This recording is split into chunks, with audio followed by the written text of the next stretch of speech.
लाइसेंसी हथियार रखना आज जरूरत कम और स्टेटस सिंबल ज्यादा बन गया है। लोग अपनी सुरक्षा की बात कहकर हथियार रख तो लेते हैं, लेकिन हकीकत यही है कि अधिकांश लोगों को सही तरीके से हथियार चलाना तक नहीं आता।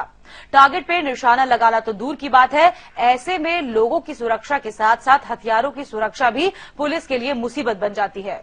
और ऐसे ही लोगों को प्रशिक्षण देने के लिए रांची पुलिस ने नई पहल की है।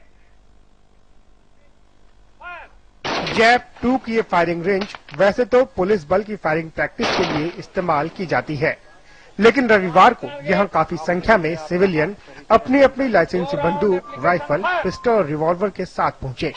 इनमें से कई व्यवसायी थे तो कई राजनीतिक दलों से जुड़े लोग, कई ऐसे भी थे जो नक्सल प्रभावित इलाके से आए हुए थे और कहीं न कहीं नक्सलियों का भय उन्हें हथियार रखने को मजबूर कर रहा है। लेकिन इनमें से अधिकांश को न तो हथियारों को सही पोजीशन में रखकर फायर करने की सही जानकारी थी और न ही इन्होंने कई साल से हथियार का उपयोग ही किया था। कई ऐसे थे जिनके हथियार से फायरिंग तक नहीं हो पा रही थी। कई लोगों की तो मैगजीन ही फायरिंग के दौरान फंस गई। ऐसे में इनके हथियार रखने के उद्देश्य पर ही सवाल उठ रहा था। इसी को देखते हुए रांची पुलिस ने इन्हें अपनी फायरिंग रेंज में प्रैक्टिस कराने का निर्णय लिया था। यही नहीं, आगे भी लगातार प्रैक्टिस जारी रहे, इसके लिए राइफल क्लब बनाने पर भी गंभीरता से विचार किया जा रहा है।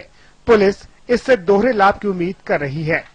रांची पुलिस को अगर नहीं फायदा होगा तो एक तो है कि अगर इसको हम लोग कम्युनिटी पुलिसिंग के तहत देखते हैं तो कम से कम इतने लोग हैं जो कि पुलिस से जुड़ रहे हैं, एक एडवांटेज तो हमारा ये है ही।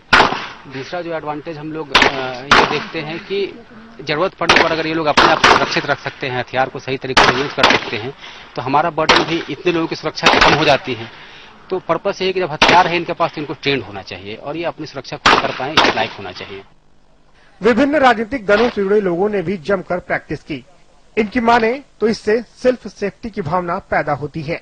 अगर हथियार रखे हुए हैं तो उसके रख रखाव की जिम्मेवारी आपकी है, उसके भी क्योंकि कहीं ना कहीं आप देखेंगे कि बहुत बार हथियार की सेफ्टी भी जरूरी होती है कि काफी बार अपने खुद के हथियार से लोगों को चोट लग सकती है, इसलिए उसकी जानकारी और केवल ये स्टेटस सिंबल के रूप में नहीं बल्कि उसके रख रखाव की जानकारी भी होनी चाहिए। वहीं कई लोगों की माने तो हथियार रखना आज जरूरत कम और स्टेटस सिंबल ज्यादा बन चुका है। हम लोग व्यापारी आदमी हैं तो बाहर निकलते हैं तो अपने पास सेफ्टी जोन से रखते हैं। और बात रही चलाने की सर, तो हम लोग तो ऐसे शादी ब्याह में ही चलाते हैं, कभी जंगल में चिड़िया वगैरह मारने के लिए शौक हुआ तो गए, लेकिन पहली बार ये जो आपका क्या बोलते हैं प्रैक्टिस हुआ है, इससे बहुत ही अनुभव मिला हम लोग। पुलिस की इस पहल का लाइसेंसी हथियार रखने वाले स्वागत कर रहे हैं, लेकिन अभी ये देखना होगा कि पुलिस की ये मुहिम कितना रंग लाती है। नवीन कुमार, सहारा समय, रांची।